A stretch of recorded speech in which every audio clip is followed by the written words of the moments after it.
나가. 당장 이 집에서 나가라고.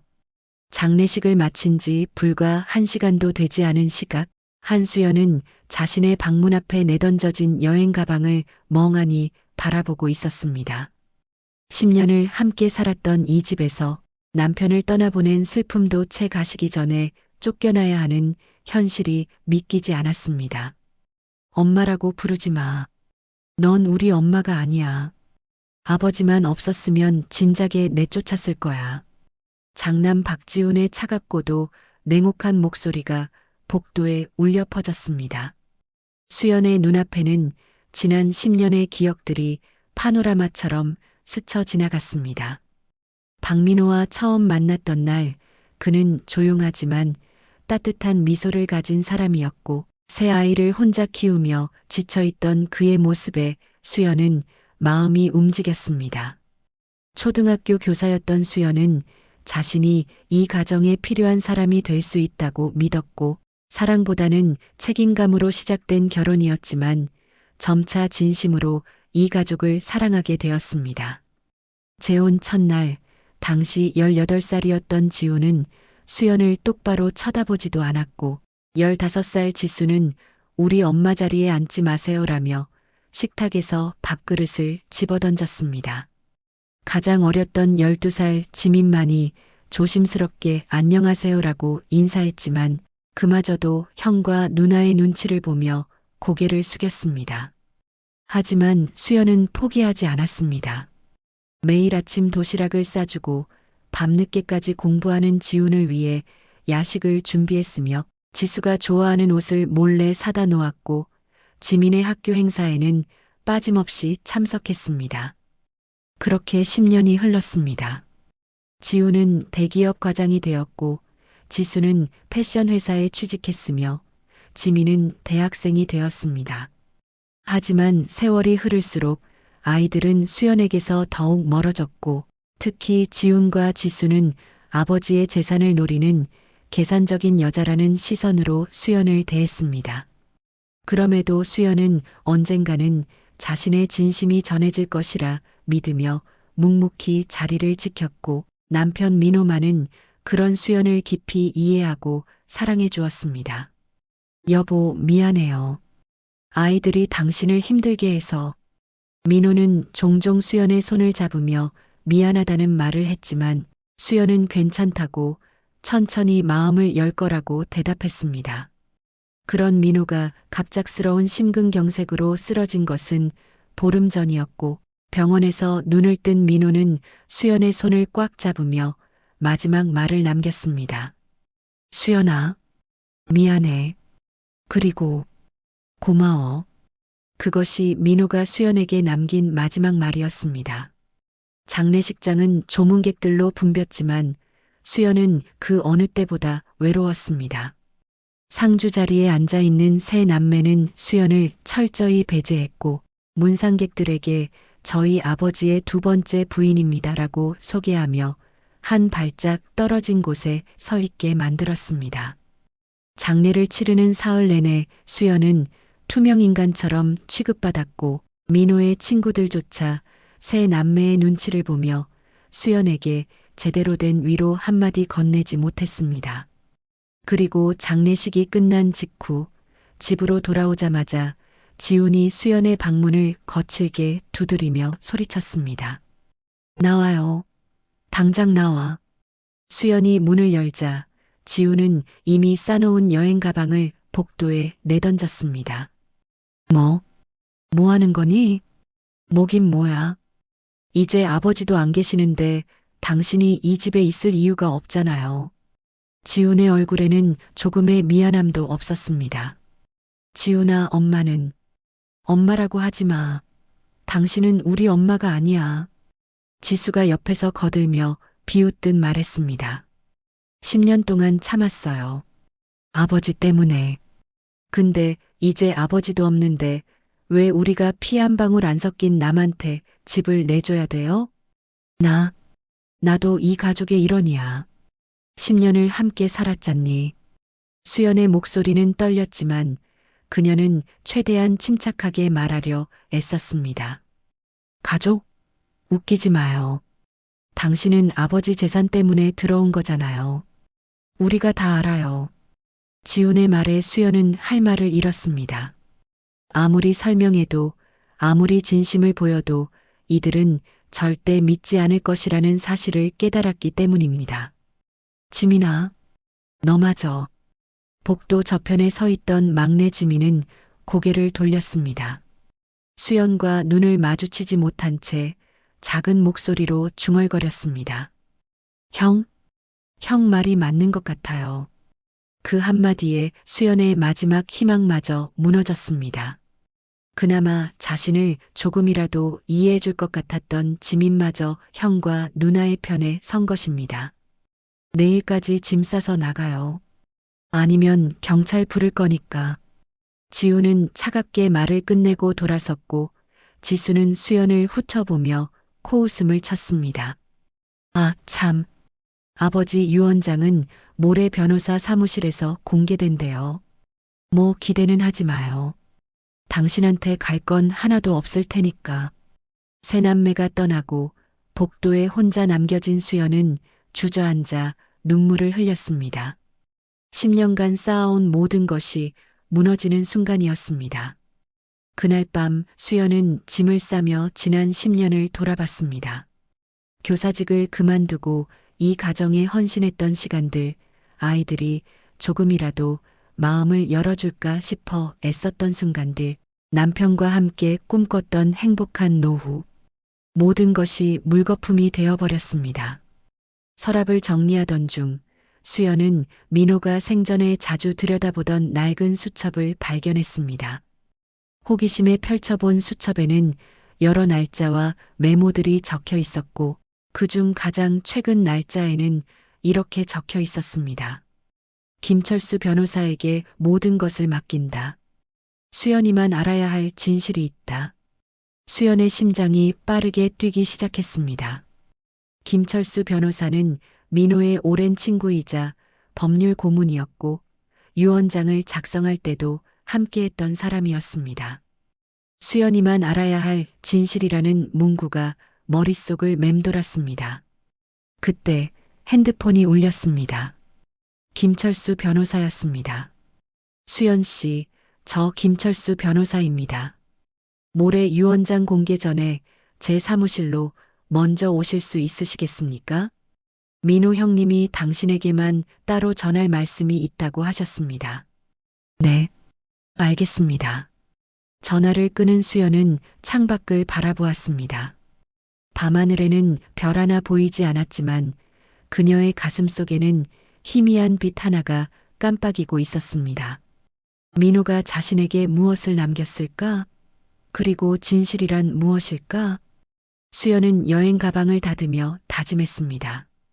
끝까지 포기하지 않겠다고. 민호가 자신을 믿었던 것처럼 자신도 민호를 믿겠다고. 내일은 새로운 시작이 될 것입니다. 아니, 새로운 진실과 마주하는 날이 될 것입니다. 김철수 변호사 사무실은 강남의 한 고층 빌딩 22층에 위치해 있었습니다. 수연은 유언장 공개 시간보다 2시간 일찍 도착했고 변호사의 안내를 받아 작은 응접실로 들어갔습니다. 어젯밤 거의 잠을 이루지 못한 탓에 눈가에는 다크서클이 내려앉아 있었고 손은 떨리고 있었습니다. 수연 씨, 앉으세요. 김철수 변호사는 부드러운 목소리로 말했지만 그의 표정은 평소보다 무거웠습니다. 그는 책상 서랍에서 두툼한 봉투 하나를 꺼내 수연 앞에 놓았습니다. 민호 형님이 돌아가시기 한 달 전 저를 찾아오셔서 이걸 맡기셨습니다. 유언장 공개 전에 수연 씨에게 먼저 전달하라고 하셨어요. 수연은 떨리는 손으로 봉투를 받았습니다. 봉투 겉면에는 민호의 친필로 사랑하는 수연에게라고 적혀 있었습니다. 봉투를 열자 편지 한 장과 또 다른 작은 봉투가 들어 있었습니다. 먼저 읽어보세요. 그리고 오늘 유언장 공개 자리에서 무슨 일이 일어나든 놀라지 마시고 끝까지 침착함을 유지하세요. 변호사의 말에 수연은 고개를 끄덕이고 편지를 펼쳤습니다. 사랑하는 수연에게 이 편지를 읽고 있다면 나는 이미 곁에 없겠지요. 미안해요. 당신에게 너무 많은 것을 숨기고 살았습니다. 지난 10년 당신이 얼마나 힘들었는지 나는 모두 알고 있었습니다. 아이들이 당신을 어떻게 대했는지, 당신이 얼마나 외로웠는지 모든 걸 알면서도 제대로 지켜주지 못한 나를 용서해 주세요. 하지만 이제는 당신이 진실을 알아야 할 때입니다. 오늘 유언장 공개 자리에서 아이들은 큰 충격을 받을 것입니다. 그리고 당신도 놀랄 것입니다. 하지만 당황하지 마세요. 모든 것은 당신을 위한 나의 마지막 선물입니다. 김 변호사가 모든 것을 처리해 줄 것입니다. 그를 믿으세요. 그리고 무엇보다 당신 자신을 믿으세요. 당신은 이 세상에서 내가 가장 사랑한 사람입니다. 그것만은 절대 잊지 말아요. 영원히 당신을 사랑하는 민호가. 편지를 읽는 동안 수연의 눈에서는 눈물이 흘러내렸습니다. 민호의 따뜻한 마음이 글씨 하나하나에서 느껴졌고, 동시에 그가 말한 진실이 무엇인지 궁금증과 불안감이 교차했습니다. 변호사님, 이게 무슨 뜻인가요? 아이들이 충격을 받는다는 게 곧 아시게 될 겁니다. 제가 할 수 있는 말은 민호 형님이 당신을 진심으로 사랑했고 모든 준비를 철저히 해두셨다는 것뿐입니다. 김철수 변호사는 시계를 보며 일어섰습니다. 이제 시간이 됐네요. 회의실로 가시죠. 회의실에는 이미 박지훈, 박지수, 박지민 세 남매가 앉아 있었습니다. 지훈은 고급 정장을 차려입고 여유로운 표정으로 앉아 있었고, 지수는 핸드폰을 만지작거리며 지루하다는 듯 한숨을 쉬고 있었습니다. 지민만이 불편한 듯 의자에 앉아 계속 자세를 바꾸고 있었습니다. 수연이 들어오자 지훈이 비꼬는 투로 말했습니다. 오셨네요. 짐은 다 쌌어요? 수연은 대답하지 않고 조용히 자리에 앉았습니다. 지수가 킥킥거리며 웃었습니다. 오빠 그만해. 어차피 오늘 끝나면 다신 볼 일 없을 텐데. 김철수 변호사가 회의실 문을 닫고 상석에 앉았습니다. 그는 서류 가방에서 정식 유언장 문서를 꺼내 책상 위에 펼쳤습니다. 고인 박민호 씨의 유언장을 지금부터 공개하겠습니다. 유언장은 작년 11월 15일에 작성되었으며 2명의 증인이 참석한 가운데 정식으로 공증받은 문서입니다. 지훈이 몸을 앞으로 기울이며 자신만만하게 말했습니다. 빨리 읽어주세요. 우리 시간 없어요. 변호사는 지훈을 잠시 바라보다가 유언장을 읽기 시작했습니다. 나 박민호는 정신이 온전한 상태에서 다음과 같이 유언합니다. 첫째, 강남구 소재 아파트를 포함한 모든 부동산은 배우자 한수연에게 상속합니다. 뭐? 지훈이 벌떡 일어섰습니다. 둘째, 오은행과 증권에 예치된 모든 금융자산 총 15억 원은 배우자 한수연에게 상속합니다. 이게 무슨 소리야? 말도 안 돼. 지수도 의자를 박차고 일어났습니다. 하지만 변호사는 담담하게 계속 읽어내려갔습니다. 셋째, 건설 주식 30%를 포함한 모든 주식과 회사 지분은 배우자 한수연에게 상속합니다. 잠깐만요. 이거 뭔가 잘못된 거 아니에요? 지훈의 얼굴이 새하얗게 변했습니다. 그는 책상을 손바닥으로 쳤습니다. 변호사님, 이건 말이 안 돼요. 아버지가 친자식들한테는 하나도 안 남기고 전부 저 여자한테 준다고요? 이건 무효예요. 무효. 유언장은 법적으로 아무런 하자가 없습니다. 계속 읽어도 될까요? 변호사의 침착한 태도에 지훈은 주먹을 떨며 다시 앉았습니다. 지수는 울먹이는 목소리로 말했습니다. 아버지가 왜 이러세요? 우리가 뭘 잘못했다고. 변호사는 마지막 부분을 읽었습니다. 넷째, 박지훈, 박지수, 박지민에게는 각각 1천만 원씩만 상속하며 그 외 재산에 대한 권리는 일체 없음을 명시합니다. 다섯째, 나의 자녀들에게 전하는 말. 너희는 진실을 알 자격이 없다. 하지만 언젠가는 알게 될 것이다. 그때 너희가 얼마나 잘못 살아왔는지 깨닫기를 바란다. 회의실은 순간 정적에 휩싸였습니다. 지훈의 입이 벌어진 채 굳어 있었고 지수는 눈물을 흘리며 고개를 저었고 지민은 창백한 얼굴로 손을 떨고 있었습니다. 지훈이 가까스로 정신을 차리고 소리쳤습니다. 이건 저 여자가 아버지를 세뇌한 거예요. 아버지가 제정신이 아니었던 거라고요. 우리 소송할 거예요. 이 유 원장 무효 소송할 겁니다. 그러실 수 있습니다. 하지만 승산은 없을 겁니다. 변호사는 또 다른 서류를 꺼냈습니다. 민호 씨는 유 원장 작성 당일 정신과 전문의로부터 정신감정을 받았습니다. 완전히 정상적인 판단 능력을 가지고 있다는 소견서가 여기 있습니다. 또한 유 원장 작성 과정은 모두 영상으로 녹화되어 있으며 2명의 변호사가 증인으로 참석했습니다. 법적으로 완벽합니다. 지수가 수연을 향해 소리쳤습니다. 당신이 무슨 짓을 한 거야? 우리 아버지한테 뭘 한 거냐고. 저는 아무것도 몰랐어요. 수연의 목소리는 떨렸지만 그녀도 사실 이 상황이 믿기지 않았습니다. 민호가 모든 재산을 자신에게 남겼다는 것도 놀라웠지만 아이들에게 저렇게까지 차갑게 대할 줄은 몰랐습니다. 지훈이 변호사에게 다가가며 위협적으로 말했습니다. 우리 아버지가 진실을 알 자격이 없다고 했다며? 그게 뭔데요? 대체 무슨 진실을 말하는 건데요? 그건 제가 말씀드릴 수 없습니다. 민호 씨가 원하신다면 언젠가 알게 되실 겁니다. 당장 말해요. 지훈 씨, 진정하시고 자리에 앉으세요. 유 원장 공개는 끝났습니다. 변호사는 서류를 정리하며 일어섰습니다. 한 달 내로 상속 절차가 진행될 것이며 관련 서류는 각자에게 우편으로 발송됩니다. 다른 질문 있으십니까? 지수가 오열하며 소리쳤습니다. 이건 불공평해요. 우리가 아버지 친자식인데 10년밖에 안 산 저 여자가 다 가져가는 게 말이 돼요? 그 순간 변호사의 눈빛이 날카로워졌습니다. 친자식이라고 하셨습니까? 당연하죠.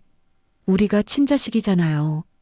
변호사는 잠시 말없이 세 남매를 바라보다가 조용히 말했습니다. 민호 씨는 그 점에 대해서도 잘 알고 계셨습니다. 그 말의 의미를 알아차린 것은 지민이었습니다. 그의 얼굴이 파랗게 질렸습니다. 설마, 그게 무슨 뜻이에요? 제가 할 수 있는 말은 여기까지입니다. 더 알고 싶으시다면 스스로 찾아보시기 바랍니다. 변호사는 회의실 문을 열었습니다. 오늘 일정은 여기까지입니다. 모두 돌아가시죠.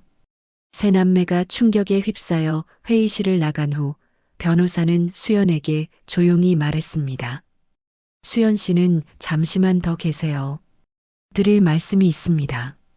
수연은 어지러운 머리를 감싸 쥐며 자리에 앉았습니다. 모든 것이 너무 갑작스러웠고 아이들의 분노와 충격이 그녀의 가슴을 짓눌렀습니다. 변호사님, 이게 대체 무슨 일인가요? 저는 정말 아무것도 몰랐어요. 알고 있습니다. 민호 형님도 당신이 모르실 거라고 하셨어요. 그래서 제가 설명을 드리려고 합니다. 변호사는 다시 앉으며 수연을 바라봤습니다. 하지만 오늘은 아닙니다. 수연 씨도 충격이 크실 테니 일단 집에 가서 쉬세요. 내일 다시 오시면 민호 형님이 남긴 또 다른 것들을 보여드리겠습니다. 또 다른 것들이요? 네. 당신이 알아야 할 진실이 아직 남아 있습니다. 그리고 그 진실이 모든 것을 설명해 줄 겁니다. 수연은 떨리는 손으로 가방을 집었습니다. 빌딩을 나서는 순간 차가운 바람이 얼굴을 스쳤지만 머릿속은 더욱 복잡해졌습니다. 민호는 왜 모든 재산을 자신에게 남겼을까? 그리고 아이들에게 진실을 알 자격이 없다는 말은 무슨 뜻일까? 멀리서 지훈이 전화로 누군가와 격렬하게 통화하는 모습이 보였고 지수는 차에 기대어 울고 있었습니다. 지민은 멍하니 하늘을 바라보고 있었습니다. 수연은 발걸음을 옮기며 생각했습니다. 이것은 시작일 뿐이라는 것을, 더 큰 진실이 자신을 기다리고 있다는 것을, 그리고 그 진실이 무엇이든 이제는 끝까지 마주해야 한다는 것을. 그날 밤 수연은 민호와 함께 찍었던 사진들을 꺼내 보았습니다. 사진 속 민호는 항상 조용한 미소를 짓고 있었지만 이제 와서 보니 그 눈빛 깊은 곳에 무언가 슬픈 그림자가 드리워져 있었습니다. 여보, 당신은 대체 무엇을 알고 있었던 거예요? 수연은 사진을 가슴에 안으며 중얼거렸습니다. 내일이면 알게 될 것입니다. 민호가 숨겨왔던 진실을, 그리고 자신이 몰랐던 이 가족의 진짜 모습을. 한편 집으로 돌아간 지우는 서재에서 아버지의 서류들을 뒤지기 시작했습니다. 무언가 단서가 있을 거라는 확신이 들었고 변호사가 의미심장하게 던진 말들이 머릿속을 떠나지 않았습니다. 친자식이라고 하셨습니까? 그 질문이 왜 나왔을까? 그리고 아버지는 그 점에 대해서도 잘 알고 계셨다는 말은 무슨 의미일까? 지훈의 손이 오래된 서류 봉투에 닿았습니다. 먼지가 쌓인 봉투를 열자 낡은 사진 한 장이 떨어졌습니다. 사진 속에는 어머니와 낯선 남자가 함께 있었고 뒷면에는 날짜가 적혀 있었습니다. 지훈의 얼굴에서 혈색이 사라졌습니다. 그 날짜는 자신이 태어나기 정확히 8개월 전이었습니다. 다음 날 아침 수연은 김철수 변호사 사무실을 다시 찾았습니다. 밤새 뒤척이며 잠을 설쳤지만 진실을 알아야 한다는 생각에 새벽부터 준비를 서둘렀습니다. 변호사는 이번에는 더 작은 개인 상담실로 수연을 안내했고 책상 위에는 낡은 가죽 서류 가방이 놓여 있었습니다. 이것은 민호 형님이 직접 저에게 맡기신 겁니다. 유언장 공개 다음 날 수연 씨에게만 보여주라고 하셨어요.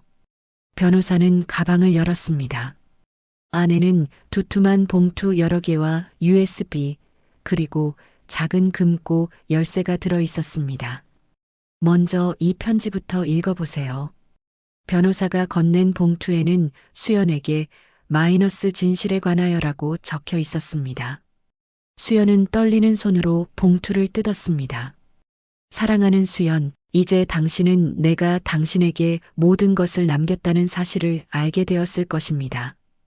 아이들이 얼마나 충격을 받았을지 상상이 갑니다. 하지만 내 결정은 철저히 이성적이고 정당한 것이었습니다. 이제 당신이 알아야 할 진실을 말하겠습니다. 15년 전 나는 첫 번째 아내가 교통사고로 세상을 떠난 후 그녀가 남긴 일기장을 발견했습니다. 그 일기장에는 충격적인 내용이 적혀 있었습니다. 그녀는 결혼 초기부터 다른 남자와 관계를 유지해 왔고 세 아이 모두 그 남자의 아이일 가능성이 높다는 내용이었습니다. 처음에는 믿고 싶지 않았습니다. 하지만 일기장에 적힌 날짜들과 아이들의 출생 시기를 계산해 보니 모든 것이 맞아떨어졌습니다. 나는 망설였지만 결국 DNA 검사를 의뢰했습니다. 결과는 예상대로였습니다. 지훈, 지수, 지민, 세 아이 모두 나의 친자식이 아니었습니다. 그 순간의 충격과 배신감을 어떻게 말로 표현할 수 있을까요? 하지만 나는 아이들에게 진실을 말하지 않기로 결심했습니다. 그들도 피해자였으니까요. 아이들은 자신들의 출생의 비밀을 모른 채 나를 아버지로 여기며 자라고 있었고 나는 차마 그 진실을 말할 수 없었습니다. 그렇게 10년을 혼자 힘겹게 버텼습니다. 아이들을 보살피면서도 마음 한구석에는 항상 배신감과 외로움이 자리하고 있었습니다. 그러다 당신을 만났습니다. 수연, 당신은 나에게 다시 살아갈 이유를 준 사람입니다. 당신의 헌신과 사랑을 보며 나는 진정한 가족이 무엇인지 깨달았습니다. 피가 아니라 마음으로 이어지는 관계가 진짜 가족이라는 것을요. 그리고 우리 사이에 아이가 생겼을 때 나는 처음으로 진짜 아버지가 된다는 기쁨을 느꼈습니다. 하지만 당신도 알다시피 그 아이는 유산되었고 그것이 우리에게 남긴 상처는 너무 컸습니다. 수연, 그 아이가 내 유일한 친자식이었습니다. 비록 세상에 태어나지는 못했지만 그 아이는 당신과 나의 사랑의 결실이었습니다. 나는 당신이 지훈, 지수, 지민에게 헌신하는 모습을 보며 가슴이 아팠습니다. 그들은 당신의 사랑을 받을 자격이 없는 아이들이었는데 당신은 진심으로 그들을 사랑하려 노력했으니까요. 하지만 아이들은 당신을 받아들이지 않았습니다. 아니, 더 정확히 말하면 당신을 이용하려고만 했습니다. 특히 지훈과 지수는 내 재산을 노리며 당신을 경계했고 지민조차도 형과 누나의 영향으로 당신에게서 멀어졌습니다. 나는 그 모든 것을 보면서 결심했습니다. 내 재산은 진정으로 나를 사랑한 사람, 바로 당신에게 남기기로요. 수연, 당신은 이 모든 것을 받을 자격이 있습니다. 당신이 나에게 준 사랑과 헌신을 생각하면 이것은 너무나 작은 보답입니다. 사랑하는 당신에게 마이너스 민호. 편지를 다 읽은 수연의 손에서 종이가 떨어졌습니다. 눈물이 멈추지 않았고 가슴이 너무 아팠습니다. 민호가 혼자 그 무거운 비밀을 짊어지고 살아왔다는 사실, 그리고 자신을 그토록 사랑했다는 사실이 가슴을 짓눌렀습니다. 민호 씨는 정말 강한 분이셨습니다. 변호사도 침울한 표정으로 말했습니다. 형님이 얼마나 고통스러워 하셨는지 저는 알고 있었습니다. 제게 처음 상담을 요청하셨을 때 형님은 며칠 밤을 새우며 고민하신 흔적이 역력했습니다. 변호사는 USB를 꺼내 수연에게 건넸습니다. 여기에 DNA 검사 결과와 민호 씨가 찾아낸 모든 증거들이 들어 있습니다. 전처의 일기장 사본, 그 남자와의 관계를 증명하는 사진들, 그리고 새 아이의 DNA 검사 결과까지요. 수연은 USB를 받아 쥐었지만 볼 용기가 나지 않았습니다. 그리고 이것은 변호사가 작은 금고 열쇠를 꺼냈습니다. 민호 씨가 은행에 보관해둔 금고가 있습니다. 거기에 원본 서류들이 모두 들어 있어요. 필요하시면 언제든지 열어보실 수 있습니다. 변호사님, 저는 이제 어떻게 해야 하나요? 수연의 목소리는 떨렸습니다. 아이들이 이 진실을 알게 되면 어떻게 될까요? 그것은 수연 씨가 결정하실 일입니다. 민호 형님은 당신에게 선택권을 주셨습니다. 진실을 밝힐지 아니면 침묵할지. 변호사는 잠시 망설이다가 덧붙였습니다. 하지만 제 개인적인 조언을 드리자면 아이들이 계속 당신을 괴롭힌다면 진실을 알려주는 것도 방법입니다. 그들은 알 권리가 있으니까요. 자신들이 누구인지 그리고 누구 덕분에 지금까지 살아올 수 있었는지를요. 한편 박지우는 밤새 아버지의 서재를 뒤지며 더 많은 단서를 찾아냈습니다. 어머니와 낯선 남자의 사진뿐만 아니라 오래된 편지들과 메모들도 발견했습니다. 그리고 그 모든 것이 하나의 끔찍한 진실을 가리키고 있었습니다. 아침 일찍 지우는 지수와 지민을 급히 불러 모았습니다. 그의 얼굴은 창백했고 손에는 서류 봉투를 꽉 쥐고 있었습니다. 형, 무슨 일이야? 얼굴이 왜 그래? 지민이 걱정스럽게 물었습니다. 앉아. 너희에게 보여줄 게 있어. 지우는 책상 위에 사진과 편지들을 쏟아냈습니다. 지수가 사진을 집어들더니 얼굴이 굳어졌습니다. 이게 엄마잖아? 근데 이 남자는 누구야? 모르겠어. 하지만 이 사진들이 찍힌 날짜를 봐. 전부 우리가 태어나기 전이야. 지훈이 편지 하나를 펼쳤습니다. 어머니의 필체로 쓰인 편지였고 내용은 충격적이었습니다. 사랑하는 재혁에게 당신과 함께할 수 없는 이 현실이 너무 괴롭습니다. 하지만 아이를 위해서라도 나는 이 결혼 생활을 유지해야 합니다. 지수가 비명을 질렀습니다. 이게 무슨 소리야? 엄마가 바람을 피웠다는 거야? 그것뿐이 아니야. 지우는 더 오래된 편지를 꺼냈습니다. 이 편지들의 날짜를 보면 우리 각자가 태어나기 직전에 쓰인 거야. 그리고 여기 봐. 그가 가리킨 부분에는 이렇게 적혀 있었습니다. 아이가 곧 태어납니다. 하지만 민호는 모르고 있어요. 이 아이가 당신의 아이라는 것을. 지민의 얼굴에서 혈색이 사라졌습니다. 설마 우리가 아버지의 친자식이 아닐 수도 있다는 거지. 지훈의 목소리는 떨렸습니다. 그래서 아버지가 우리에게 진실을 알 자격이 없다고 한 거야. 아버지는 이미 다 알고 있었던 거라고. 세 남매는 충격에 휩싸여 말을 잃었습니다. 지수는 의자에 주저앉아 울기 시작했고 지민은 벽에 기대어 고개를 떨구었습니다. 그럼 우리가 10년 동안 한수연을 괴롭힌 건 지민이 떨리는 목소리로 말했습니다. 아버지의 유일한 진짜 가족을 괴롭힌 거네. 닥쳐. 지훈이 소리쳤습니다. 아직 확실한 건 아니야. DNA 검사를 해봐야 알 수 있어. 어쩌면 그냥 엄마가 바람을 피운 것뿐이고 우리는 아버지의 친자식일 수도 있어. 하지만 그의 목소리에는 확신이 없었습니다. 오히려 이미 답을 알고 있는 사람처럼 들렸습니다. 형, 만약 진짜라면 지수가 눈물을 흘리며 물었습니다. 우리는 어떻게 되는 거야? 우리가 누구의 자식인지도 모르고. 그럼 우리 정체성은 뭐야? 지우는 대답하지 못했습니다. 그저 주먹을 불끈 쥐고 창밖을 바라볼 뿐이었습니다. 수연은 변호사 사무실을 나와 은행으로 향했습니다. 민호가 남긴 금고를 열어보기로 결심한 것입니다.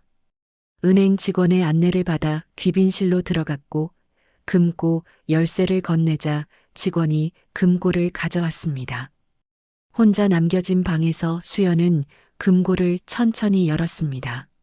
안에는 정갈하게 정리된 서류 봉투들이 들어 있었고 각 봉투에는 지훈, 지수, 지민, DNA 검사 결과, 전처의 일기장 등의 라벨이 붙어 있었습니다.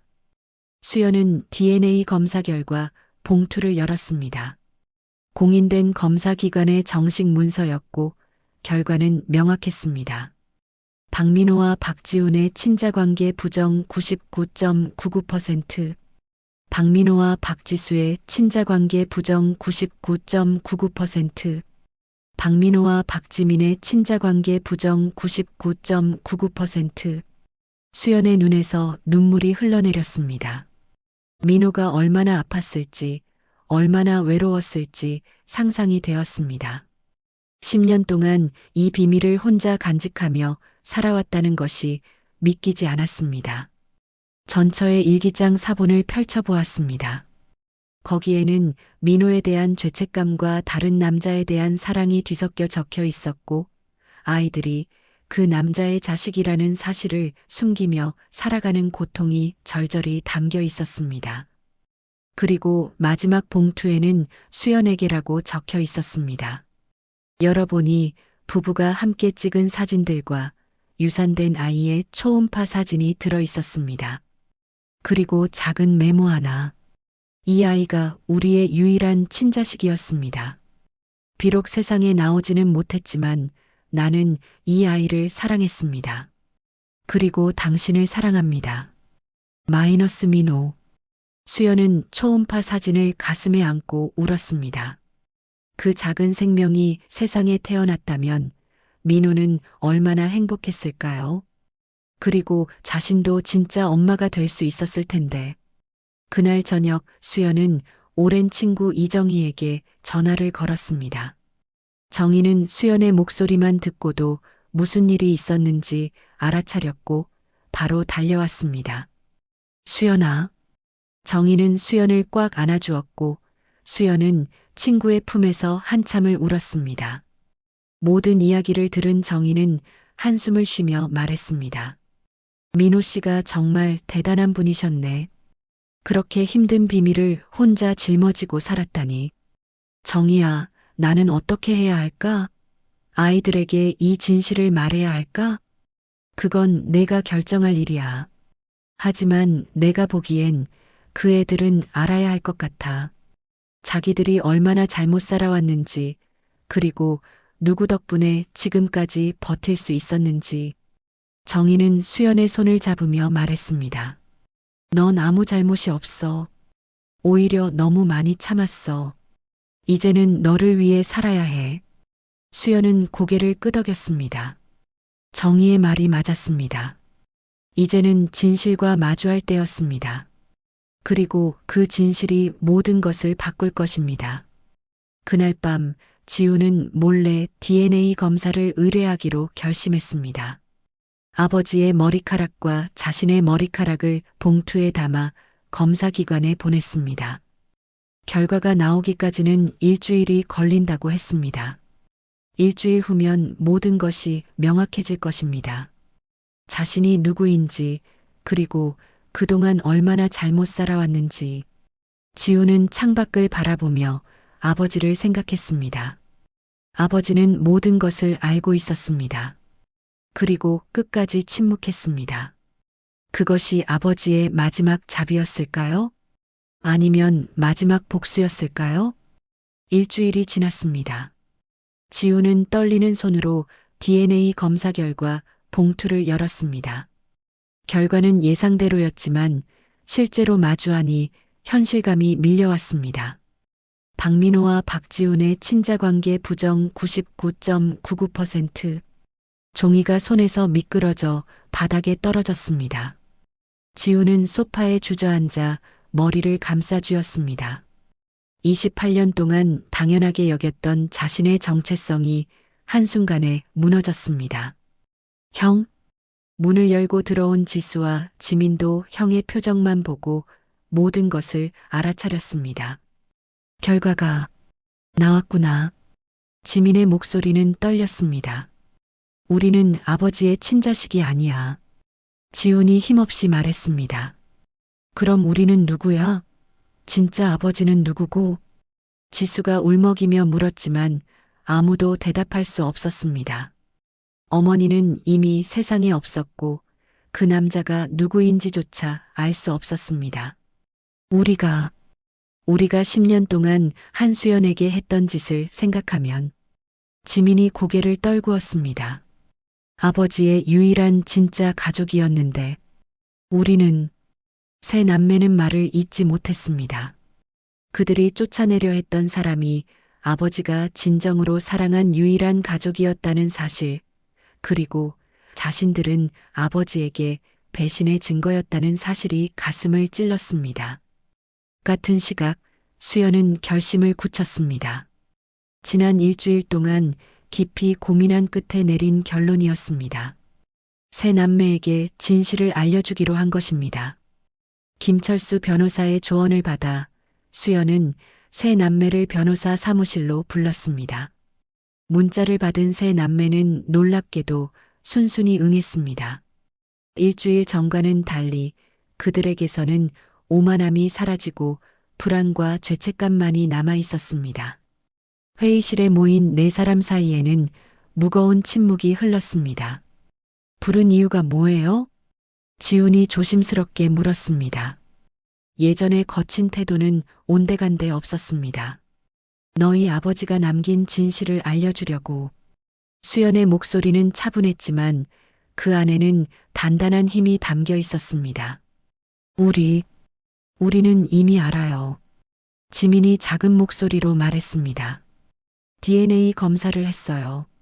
우리가 아버지의 친자식이 아니라는 것 알아요. 수연은 놀랐지만 이내 고개를 끄덕였습니다. 그렇다면 이야기가 빠르겠네. 너희 아버지는 15년 전부터 이 사실을 알고 계셨어. 하지만 너희를 버리지 않았지. 너희도 피해자라고 생각하셨으니까. 그런데 왜 우리한테는 아무것도 남기지 않으신 거예요? 지수가 눈물을 흘리며 물었습니다. 너희가 나를 어떻게 대했는지 기억하니? 수연의 목소리에 처음으로 감정이 실렸습니다. 10년 동안 나는 너희의 진짜 엄마처럼 살려고 노력했어. 하지만 너희는 나를 피 한 방울 안 섞인 남이라고 불렀지. 아버지의 재산을 노리는 여자라고 했어. 세 남매는 고개를 들지 못했습니다. 너희 아버지는 그 모든 걸 보셨어. 진짜 가족이 누구인지 너무나 잘 아셨던 거야. 피가 아니라 마음으로 이어진 사람이 진짜 가족이라는 걸. 수연은 서류 봉투를 꺼내 책상 위에 놓았습니다. 여기 너희 어머니의 일기장과 아버지가 남긴 모든 증거가 들어있어. 원한다면 가져가. 하지만 알아둬. 너희 아버지는 끝까지 너희를 보호하려 했다는 것을. 지훈이 떨리는 손으로 봉투를 집어들었습니다. 저희가 정말 죄송합니다. 그의 목소리는 간신히 나왔습니다. 미안하다는 말로 지난 10년이 지워지진 않아. 수연은 일어서며 말했습니다. 하지만 너희 아버지라면 용서하셨을 거야. 나도. 시간이 필요하지만 언젠가는 용서할 수 있을 것 같아. 그날 이후 세 남매는 수연에게 진심 어린 사과의 편지를 보냈습니다. 지민은 직접 찾아와 무릎을 꿇고 용서를 빌었고 지수는 SNS에 올렸던 수연을 비방하는 글들을 모두 삭제했습니다. 지우는 상속소송 계획을 완전히 철회했습니다. 수연은 그들의 변화를 조용히 지켜보았습니다. 아직 마음이 완전히 풀린 것은 아니었지만 민호라면 이렇게 했을 것이라는 생각이 들었습니다. 그리고 한 달 후 수연은 놀라운 결정을 내렸습니다. 상속받은 재산 중 일부를 세 남매에게 나눠주기로 한 것입니다. 각자 5천만 원씩 새로운 시작을 할 수 있는 금액이었습니다. 이건 내가 주는 게 아니야. 너희 아버지가 주시는 거야. 수연은 통장을 건네며 말했습니다. 너희 아버지는 끝까지 너희를 사랑하셨어. 비록 피는 섞이지 않았지만 마음으로는 아버지였으니까. 세 남매는 울음을 터뜨렸습니다. 자신들이 얼마나 큰 사랑을 받았는지 그리고 얼마나 큰 잘못을 저질렀는지 이제야 깨달은 것입니다. 그날 저녁 수연은 민호의 사진 앞에 앉았습니다. 여보, 당신의 뜻대로 했어요. 아이들에게 진실을 알려줬고 용서도 했어요. 이게 맞는 거죠? 사진 속 민호는 여전히 조용한 미소를 짓고 있었습니다. 수연은 그 미소를 보며 확신했습니다. 이것이 민호가 원했던 결말이라고. 진실은 고통스러웠지만 동시에 모두를 자유롭게 만들었습니다. 이제 남은 것은 치유와 새로운 시작뿐이었습니다. 6개월이 흘렀습니다. 수연은 민호가 남긴 재산으로 작은 교육재단을 설립했습니다. 한부모 가정과 재혼 가정의 아이들을 돕는 재단이었고 이름은 민호수연 희망재단이었습니다. 그리고 유산된 아이를 기리는 작은 추모 공간도 만들었습니다. 재단 개소식 날 뜻밖의 손님들이 찾아왔습니다. 박지훈, 박지수, 박지민 세 남매였습니다. 수연 씨, 지훈이 조심스럽게 다가왔습니다. 그의 손에는 꽃다발이 들려 있었습니다. 축하드려요. 아버지께서 정말 자랑스러워 하실 것 같아요. 예전의 오만한 모습은 온데간데 없었고 그의 눈에는 진심 어린 존경이 담겨 있었습니다. 고마워요. 수연은 미소를 지으며 꽃다발을 받았습니다. 저희도 조금이나마 돕고 싶어요. 지수가 봉투를 내밀었습니다. 많지는 않지만 저희가 받은 돈에서 일부를 기부하고 싶어요. 아버지의 뜻을 이어가는데 사용해 주세요. 수연의 눈가가 촉촉해졌습니다. 아이들이 정말 변했다는 것을 느낄 수 있었습니다. 너희 아버지가 보신다면 기뻐하실 거야. 개소식이 끝난 후 네 사람은 함께 민호의 묘소를 찾았습니다. 6개월 만에 함께 모인 자리였습니다. 묘비 앞에 꽃을 놓으며 지민이 먼저 입을 열었습니다. 아버지, 저희 정말 죄송해요. 너무 늦게 깨달았어요. 아버지, 저도 미안해요. 지수가 눈물을 닦으며 말했습니다. 수연 씨가 얼마나 좋은 분인지, 아버지가 왜 그분을 사랑하셨는지 이제야 알겠어요.